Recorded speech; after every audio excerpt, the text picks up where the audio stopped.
Hello, this is Chiak. We are back again with another set of Detective D. The Silk Rose murder? I totally forgot what the subtitle for this was.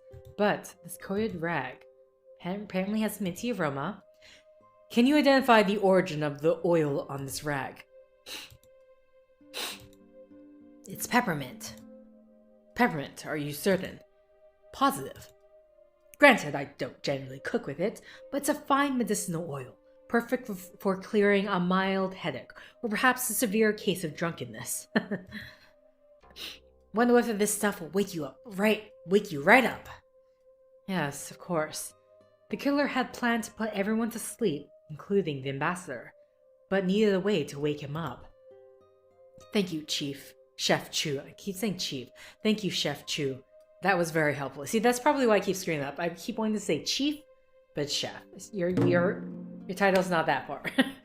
Okay, we confirmed that peppermint coated rag, was used to wake up Choi, Ambassador Choi. Awesome. And we have a pair of tongs, which we can use to... We also need to investigate the... Wait, can I question him more? Since I talked to everyone else now. How can I help, Detective? Any other thoughts on the case? I suppose I should feel relieved that the killer only intended to kill the ambassador, but I can't help but wonder why the rest of us were spared. The killer obviously had the means to murder everyone here. Why did he choose to let us live? What sort of devious plot were we victims of? Thank you, Minister Wong. Excuse me. Okay. So, we can use the pair of tongs that we got. I didn't go to the front entrance. I totally forgot about that. Either way. Here we go. Did I use it? I don't know if I did. Let's see if we did. The object that's lodged in there... Okay, yeah, I know. Oh, here we go. A bronze candlestick. It must have been dropped into the water and carried by the current into the tree trunk. There are small traces of blood, and its shape matches that of the wound on the ambassador's head. This must be the murder weapon. The candlestick was the murder weapon. Establish how the murder took place and found the murder weapon. Okay, what can we see? Okay, there's traces of blood in the candlestick. Its shape also matches that of the wound. This must be the murder weapon. Okay, there's literally nothing else. Now, I don't know what other evidence in order to get a bodyguard by Bay. Okay, come on. To the entrance, because I don't know where this... Ah, to storage room. Here we go. Antique chest. Is this the chest? My grandfather had a chest like this one. Just like this one. I'd say it's easily 200 years old. Just ordinary supplies here. Okay, those are the doors. Oh. Just a bunch of supplies, okay. Use the key on the door. No, I don't think that's a good idea. What do you mean? Those doors lead to the balcony, but it looks like they've been sealed shut. Oh. Oh, sorry. This is the chest that... Whoops, my bad. What do you mean? Okay. Okay, we clearly want to make that. Is it just... Won't budge. It looks like I need a set of 3 keys to fit into the slots. Wait, these are keys?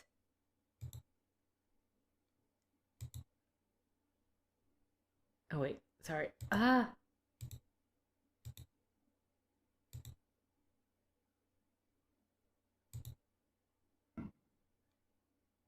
Is this the lockbox, or is this something else? Okay. I'm gonna assume it isn't, but just gonna make sure. Because I really want to be...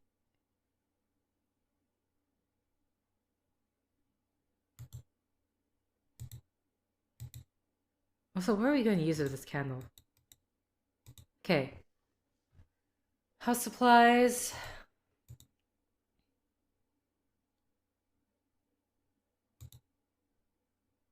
Oh, here's the lockbox. My god. Okay. It's like, where is this locked box?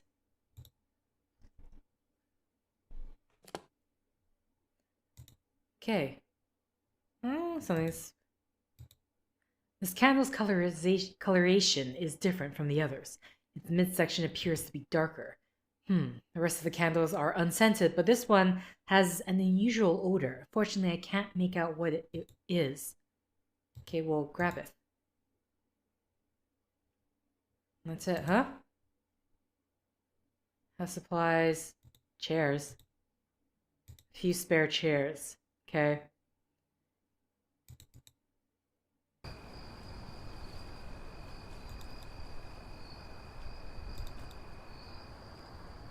So I want to see if there's anything here. Wait, the guard out front, right? We can talk to him. Totally forgot. Sergeant Fung. Okay. His pale complexion is in stark contrast to his dark green officer's uniform. What can I do for you, detective? Tell me about yourself. Before I was reassigned to protect Minister Wang, I was a guard of the Imperial Palace. Frankly, I didn't even know I was being considered for this mission when my superior told me I had been picked for the job. I can't complain, though. I'd much rather be out here, in the countryside, than roaming the halls of that stuffy palace. Excuse my bluntness again, sir. What are your thoughts on the ambassador's murder? Truthfully, sir, I think the rest of us are lucky to be alive. I know I'll be thanking the gods in my prayers tonight. If I may be so bold, sir, something tells me Ambassador Choi was up to no good. Why else would someone go through all that trouble just to get to him? And whoever it was, they sure knew what they were doing. Okay. What can you tell me about Minister Wang? Minister Wang is an immensely disciplined man. His dedication to his work is remarkable. Although I don't know the details, I know that whatever treaty he and Ambassador Choi were working on was of great importance. And he poured himself into it. I just hope that after what happened tonight, some part of that work can still be saved. Have there been any other incidents since your time here in Penglai? That's just it, sir. There have been no disturbances until today. Everything had been going so well. All that was left was for the two sides to sign an agreement, and the mission would have been completed. What are the security arrangements for this compound and its guests? My job is to ensure the security of the minister. Where he goes, I go. This compound simply acts as a secure meeting place. Since it's situated behind the military base just north of here, and its location is kept top secret, there's no need for additional guards, which would only raise suspicion. I see. And dignitaries such as Ambassador Choi also travel with guards? Yes, sir. If they travel alone, they do so at their own risk. In fact, many officials will travel with a larger contingent of bodyguards, but for these meetings, I heard the Emperor himself requested that secrecy be the top priority. Okay. Thank you. That's all, Sergeant. Thank you. Okay, Fung. Sergeant Fung. Please, just let me remember the man's name. Sergeant Fung. Okay. So, we have another thing that we can get Chef Chu to smell. Sniff, sniff, sniff. Here we go. Don't pass out, please.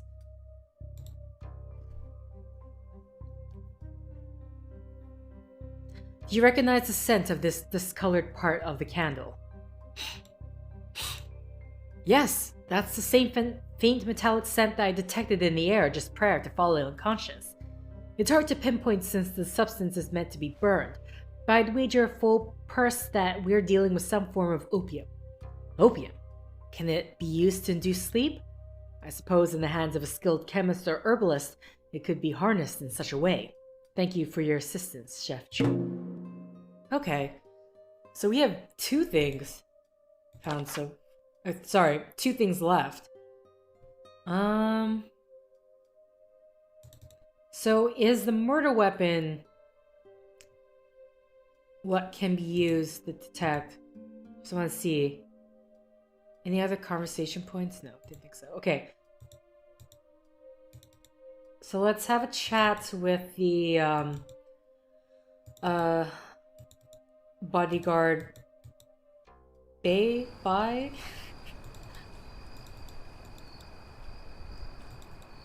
This is still the same recording session, hence why. Hence why. Captain, okay. I present you the murder weapon. No, that's not a good idea. Okay, fine. I present to you the silk handkerchief. That won't work?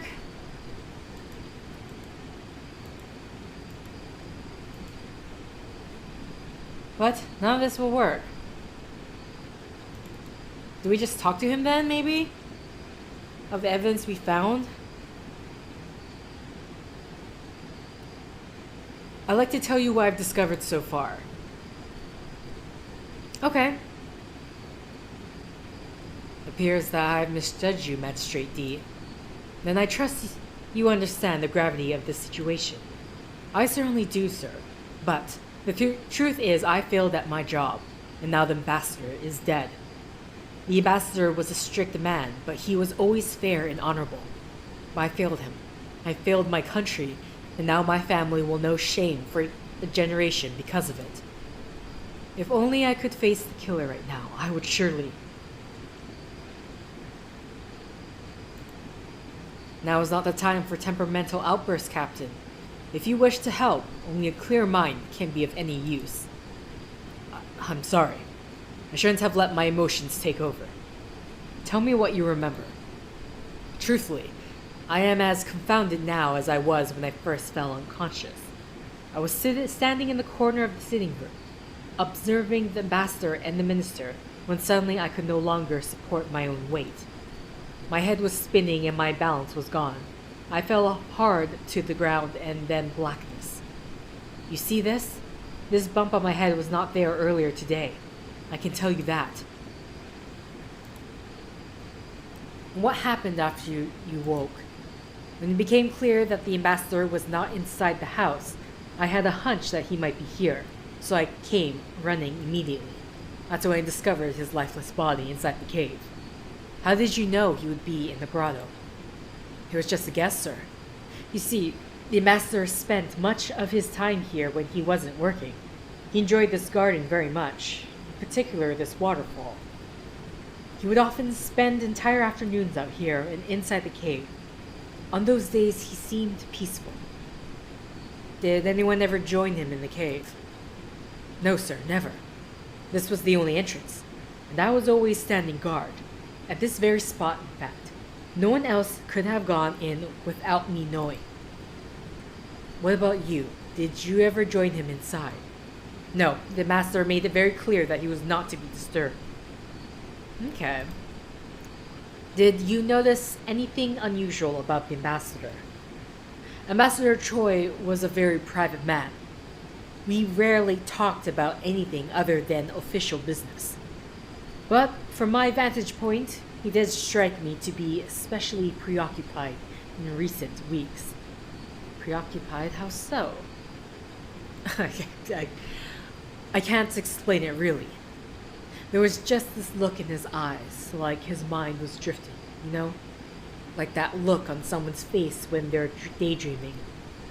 And of course, all that time he spent in that cave by himself was so strange. I could never understand why he liked it in there so much. Had you seen him like that before? In all my years serving as his personal bodyguard, I can't recall a time where he appeared so distracted. But these last few weeks, something seemed to be bothering him. Are you aware of anyone who wanted to harm the ambassador? In Peng Lai? I find that very hard to believe. Since our arrival 5 months ago, we have resided in the Chinese military base down the road and have rarely ventured beyond those walls. Outside of his regular visits here to work on the treaty, the ambassador was very careful to avoid all unnecessary contact. You say he spent a lot of time in this compound. Did he have much contact with the staff members? He rarely spoke to them directly.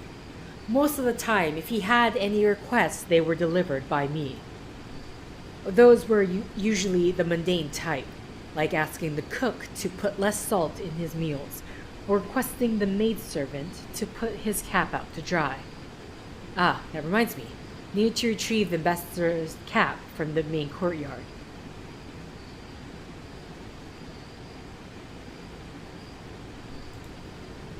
Are you sure you're not mistaken?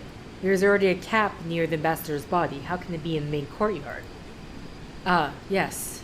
Well, you see, the ambassador is a rather portly man, and on humid nights such as this, he has a tendency to perspire, causing the underside of his cap to become damp. He used to complain about the discomfort, so he usually carried a spare cap with him. It was customary for him to switch to the fresh one before a meal. Okay. Did you ask the maidservant to take it out this evening? Yes. In fact, the maidservant usually came to collect the cap as soon as we arrived. I suppose she picked up on the routine pretty quickly. Interesting. So the cap in the cave is the replacement, and the one in the main courtyard is the original he was wearing when he arrived. Yes, that's correct. Where exactly can I find the original?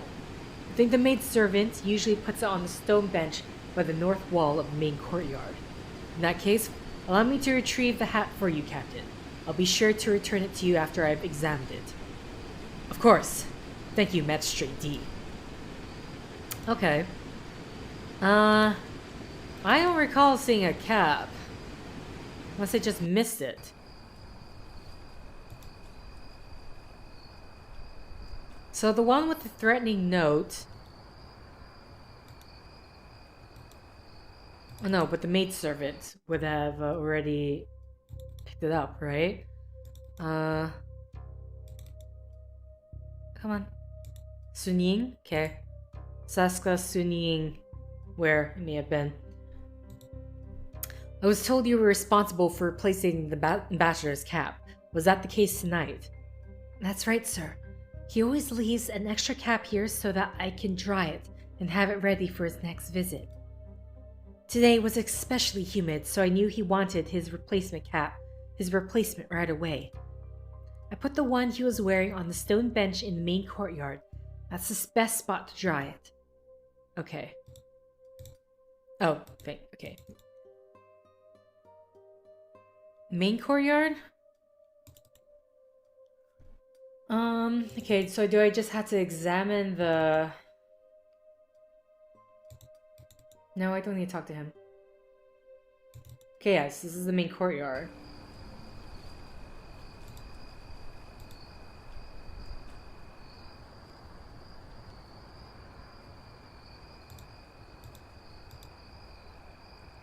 No hat. Captain Bai said the ambassador's cap should be on this bench. Where could it be? Okay, maybe the steward did something. Maybe he took it off or whatever. I'm looking for Ambassador Choi's cap, the one that the maidservant would have taken out to dry upon his arrival this evening. Have you seen it? I'm afraid I haven't seen it, sir. You're better off asking Sun Ying, but she's a clumsy girl, that one. It wouldn't surprise me if she misplaced it. And between you and me... Oh, sorry, doing the wrong voice. And between you and me, I don't think she'll last here much longer. What makes you say that? Well, I suppose I've seen her kind before, sir. Careless and too cunning for her own good. I can tell the good ones from the bad ones, you know? I've served in many distinguished houses, like the Liangs of Duji province. You must have heard of them. I served the great Liang family for over 10 years. That is, until 2 years ago when the eldest son threw away their fortune in the gambling halls. I thought then that my fate had been sealed, destined to wait tables in tasteless inns and wine houses. Fortunately, the young matriarch was good enough to write me a letter of recommendation before things got even worse. That's how I ended up here, sir. So you were acquainted with Minister Wang? No, not at the time, sir. But you see, Minister Wang was once very close to the Liang clan. And when I presented him with proof that I had served the Liang household with distinction, he was quite swift in his decision to hire me. Yes, I remember now. I heard about the Liangs while I was taking my final literary exam in the capital. If memory serves me, official reports held that after suffering the shame of financial ruin, the entire family had committed suicide in their ancestral home in Duji. Oh my god. News of that terrible scandal echoed throughout the capital for weeks. It was a horrible affair indeed, sir. Simply horrible. Okay. I can't quite put my finger on it, but his account of the Liang tragedy felt hasty and insincere. Unfortunately, my knowledge of that affair is only second-hand. I'll need something more substantial if I wish to confront him. Perhaps Mr. Wang would know more. Okay, interesting. So, I just want to remind myself, what in the world's like? How long will the charade go on? How long will this charade go on? And this was in the replacement cab.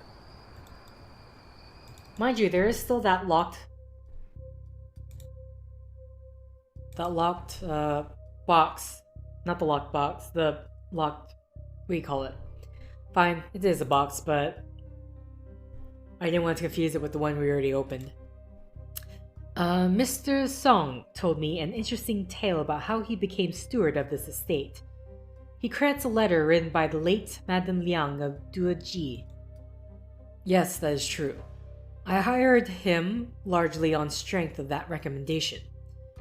Liang Tao and his wife were a formidable aristocratic couple whose influence reached far and wide. I was fortunate enough to call myself a friend, but over the years we had lost touch. Truth be told, even at a young age, their firstborn son was an incorrigible troublemaker who had left an unsettling impression on me. Perhaps I distanced myself without even knowing it. In the end, that his gambling addiction was the cause of their downfall did not entirely surprise me. Even so, when I heard the news of their tragic demise, I was deeply saddened. I made many inquiries, holding out hope that the rumors surrounding their ritual suicide were grossly exaggerated, that perhaps some members of the family had survived the ordeal.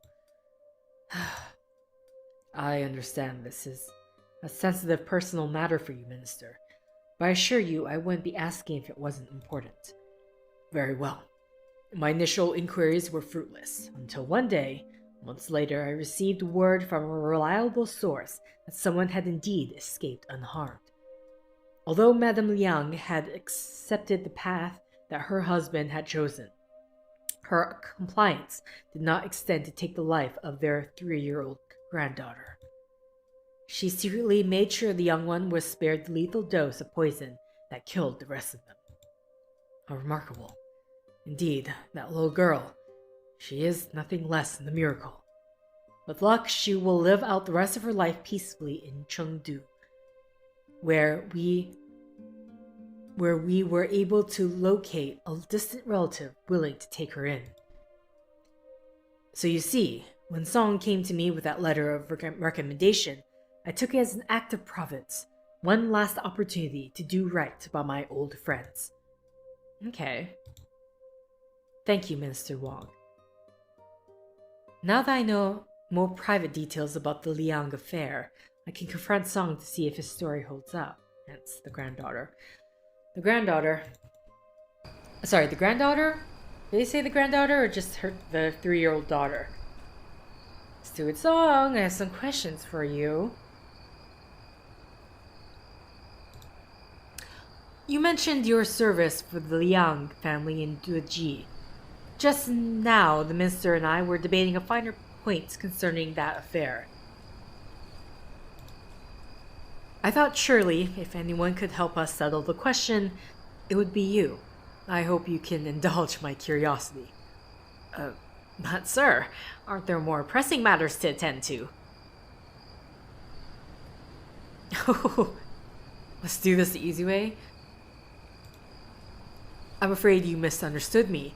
That was not a request, it was an order. Jesus. Okay, wow. I'm very sorry, sir. I did not mean to suggest. No apology needed. Simply answer me this. When faced with ruin and shame, the entire Liang family retreated to their ancestral home and committed ritual suicide. No one was spared except for one. Can you tell me who survived? But they all died. I'm sure of it. It was common knowledge. Ha! It was indeed common knowledge that the entire family poisoned themselves. But only a select few knew the entire truth. As luck would have it, Mr. Wang is such a person. The Liang matriarch knew her husband's suicidal plans and had no choice but to follow his wishes. But she could not bear to see the family's youngest, her 3-year-old granddaughter, suffer the same fate. Madame Liang made sure the girl was spared the lethal dose of poison that killed the others.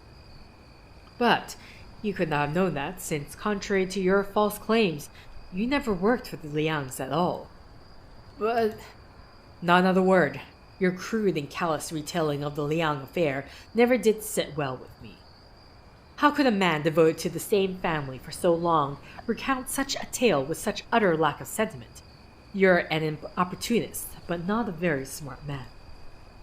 Like everyone else at the time, you heard the stories about the Liangs. You decided you could use that knowledge to your advantage. You forged the letter you claimed was written by the matriarch and lied your way into the current position. Where are you playing at, Song? Come out with it. It's true that I lied about my past, sir. I won't deny it any longer. I was desperate for a job, and although I had worked as a servant before, I knew that I lacked experience for this position. I assure you, I had nothing to do with the ambassador's death. I'll be the judge of that. What else did you lie about? The ambassador's cap. I was the one who took it from the stone bench earlier this evening, just after the maidservant brought it out into the courtyard. Explain yourself at once. It was nothing nefarious, sir. I swear. I needed something to protect myself. From Sun Ying. Like you, she somehow found out about my dishonesty. She said she would keep quiet, but warned me that she would one day ask for something in return. I didn't take any chances, so I thought if I could get the masters to distrust her, I could even odds. So you stole the cap as an insurance policy against your own deceit. I just wanted to hide it long enough to undermine her confidence, sir. I was going to return it, I swear. I know how foolish that was now. Please have mercy on this humble servant, sir. Your petty squabbles are of little concern. As you said yourself, there are more pressing matters at hand. Now tell me where you hid the cap. It's in the storage room. I placed it in the locked wooden chest. But in all the commotion, I seem to have lost the only key. Kidding me? That's why I've been sweeping the floors all night, sir. I've been searching all over for it. Look, I was able to find a piece of it. What do you mean, a piece? Well, the chest has a very unique locking mechanism, sir. Its key is actually made up of 3 discrete pieces. It's an old Han Dynasty relic, but Mr. Wang is fond of antiques. Oh boy. Okay. I must have dropped them earlier, but I've only managed to recover one of the 3 pieces. I've looked everywhere, sir. But I've looked everywhere, sir. The only explanation is that the other 2 pieces must have been picked up by one or more people here. Very well. I will speak to the others about the 2 missing pieces.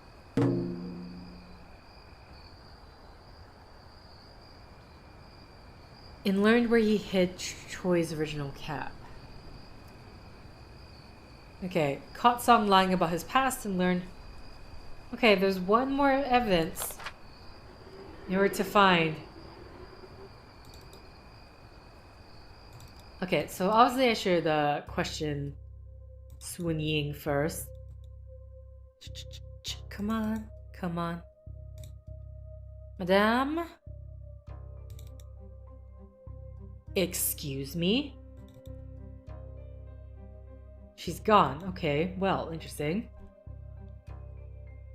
Alright, chef. Did you happen to come across a key that was dropped somewhere on the premises earlier tonight? A key? I don't think so. Oh, wait, do you mean this thing? I found it in the courtyard. Or was it the sitting room? Anyway, here you have it. Okay. We have one more key. That's all for now. Thank you.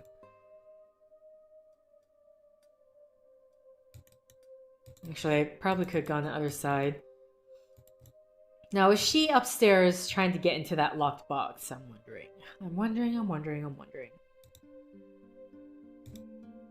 Did you happen to come across... Okay, I already know. Not that I can say. I didn't imagine. Okay, I'm actually gonna go to that locked box. watch the Captain Bay. Or Bai have it.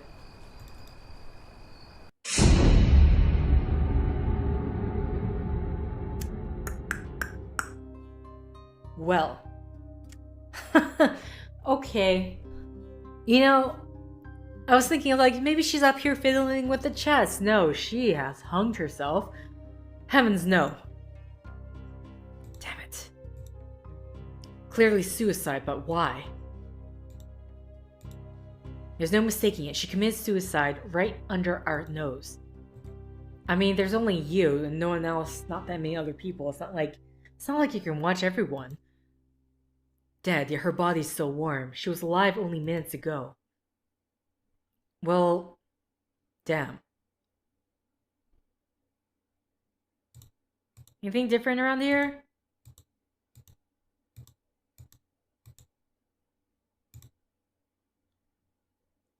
Oh boy. Oh boy. Okay. I must alert the others of Swinging's death until I have a clearer idea of what happened. I mustn't? Sorry, I read it as must, but I'm gonna assume it was mustn't. Either way, I guess the other... the captain...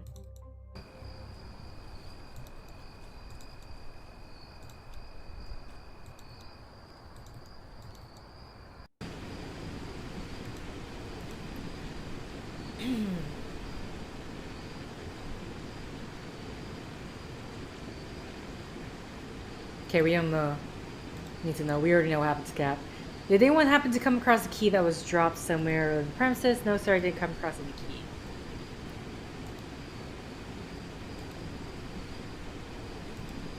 Okay, just wanted to get rid of that conversation point. Just want to see. Anything changed? Don't imagine so. Oh, really? Okay.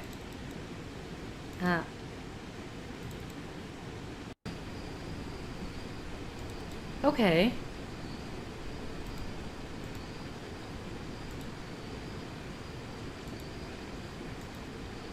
There shouldn't be anything else in here, right? Just making sure. Okay, so he doesn't have a key.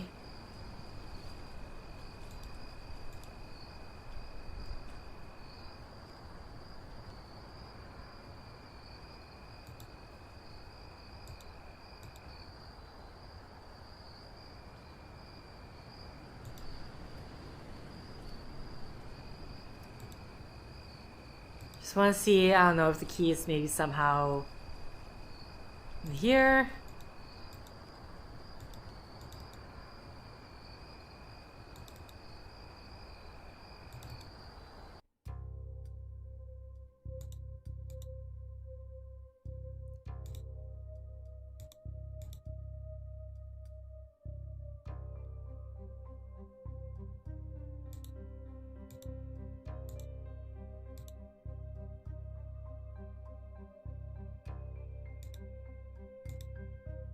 Okay.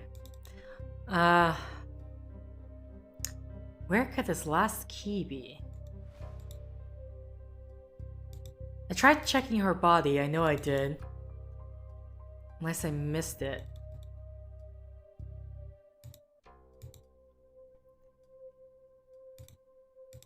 Okay, let's just maybe... Oh wait. The...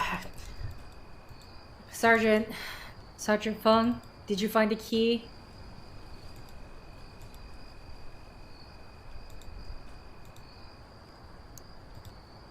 As a matter of fact, I did pick up an oddly-shaped key in the main courtyard when we were all looking for the ambassador. Okay, thanks. Thank you. Thank you. Now back up to Swing and her next unfortunate. Here we go. Now I'm gonna be over time with this, but let's see. This one's the... Oh, never mind. It just places all 3 keys. Okay. Looks like I have to rotate these dials to the right position. So yes, obviously we are trying to make... We can already tell here... That probably goes there? Maybe.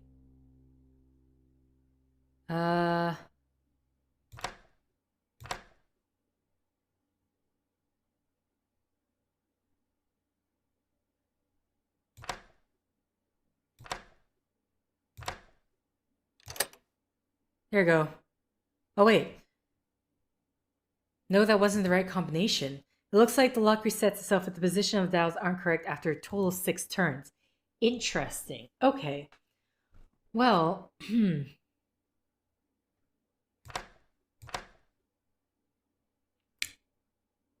I could already tell this one's wrong.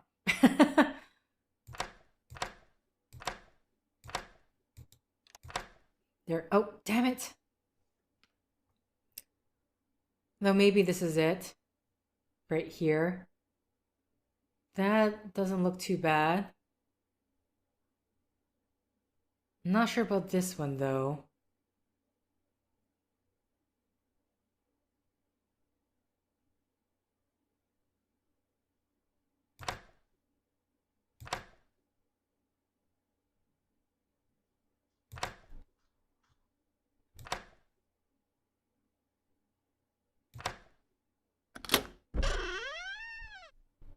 Okay, yes, that did the trick. Here it is, the cap the ambassador was wearing before it was exchanged for the replacement. Let's see if this one has a secret compartment. Okay, original cap. Oh wait, sorry, look. This is the cap Ambassador Choi was wearing when he first arrived here. There's a small bulge on the inside. As suspected, a secret pocket is sewn into the lining. This one also had a small piece of paper folded inside. Okay. What does this letter say? My beloved Sun Ying, though you may despise me for it, my duty to my country compels me to choose against my own heart. These past few weeks by your side have ignited a fire within me that will never die. But now I must return to Korea. It is with great regret that I cannot take you with me. I hope you someday forgive me. Yours, Choi Yong-jun. Okay. Speak to reenact the crime. I was wondering, I'm like, was this... Because the text, when introducing Swing Ying, said she's very beautiful. I'm like, oh boy. Is this the... anger? Though, what is this message?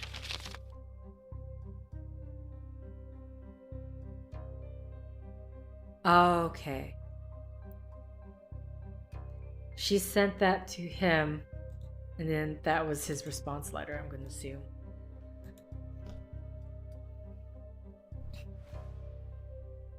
I believe I have the facts of the case. Here's what I think happened.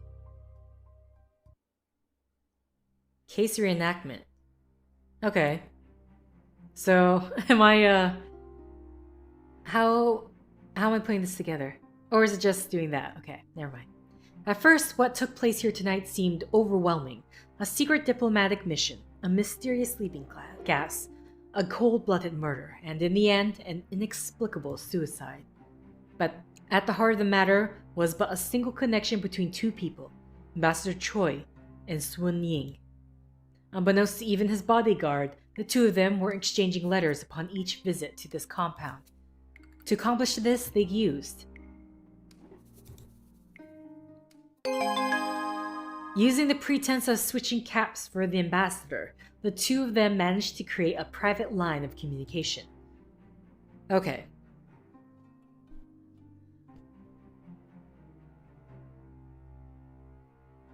Of course, over the course of many secret exchanges, an illicit affair grew into a loving bond. I suspect many of the messages exchanged contained directions for each time the pair would meet. All that was needed was agreed upon time, as the place was surely always the garden grotto. Knowing his guard would stay outside, the ambassador asked his lover to wait patiently inside. But their love story was doomed to fail. After all, how could a high-ranking Korean diplomat return to his homeland with a Chinese servant girl as his mistress?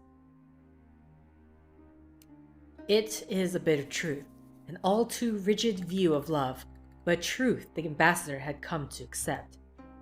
But Sun Ying had no intention to comply. Instead, she set in motion a cunning plan for one last meeting. If still he refused her, he would pay the ultimate price. But if he chose to be with her instead, they would have simply returned to the house to perform a bit of theater. Everyone in the house would have woken up with a mild headache, but none the wiser.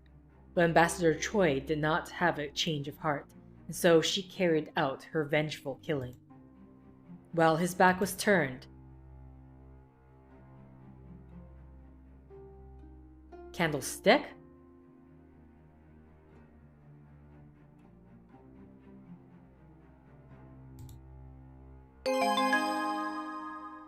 Okay, already carrying a candlestick.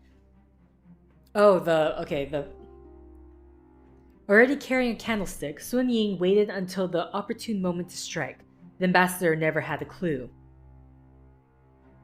Damn, she hit hard. She was very angry. Crime of passion, everybody.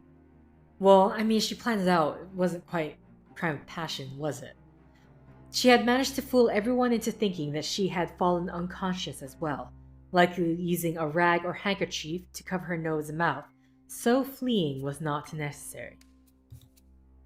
But like all murderers, she had left a trail waiting to be uncovered. When she realized I was close to identifying her, she did what perhaps she had planned all along.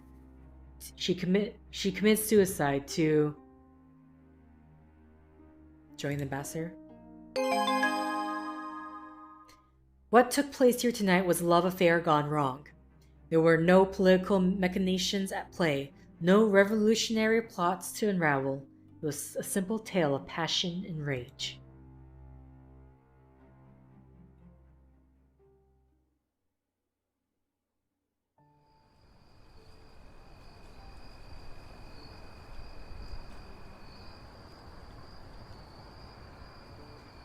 It never ceases to amaze me how the human heart can be so frail, yet so hardened at the same time. I am in your debt, young magistrate. Your handling of this case was impeccable. Thank you, sir. I am happy I could be of service. Then why the long face? By solving this case, you've given this treaty a chance of revival. You've done a great service to me, more importantly, to His Highness. Thanks to you, diplomatic means are still within reach, as the Koreans can hardly blame us for their own man's weaknesses. Sorry, probably should have put a pause before that, but my bad. You should be proud of this accomplishment, and I will make sure the Emperor knows of your outstanding service. I'm humbled by your kind words, Minister. If I may speak frankly, something about this case, about Sun Ying, still leaves me uneasy. And what might that be? I've yet to put my finger on it, but I have a lingering feeling that something doesn't fit. Nonsense. That woman was a spiteful wench who committed premeditated murder. I see no flaw in your theory. This is no time to second-guess yourself, Dee. If you wish to serve the Empire, there is much more work to do. Perhaps you're right. I'm probably just overthinking it. Remember this night, young detective. You now stand at the crossroads to greatness. There is no turning back. Okay, that was the first case. But of course, there is more.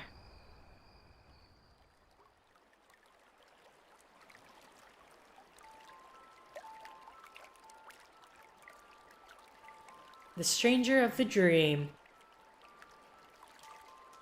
10 months later.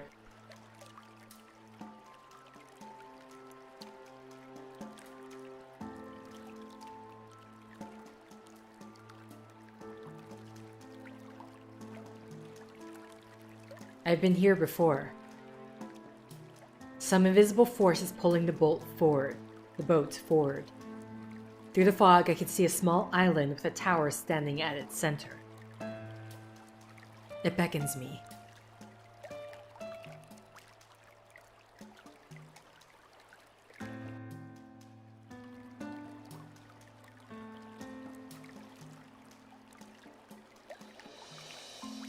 Okay, with that, I'm going to end the set here.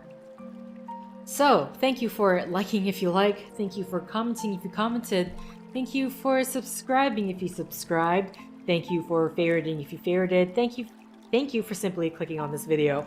Until next time, guys, see ya!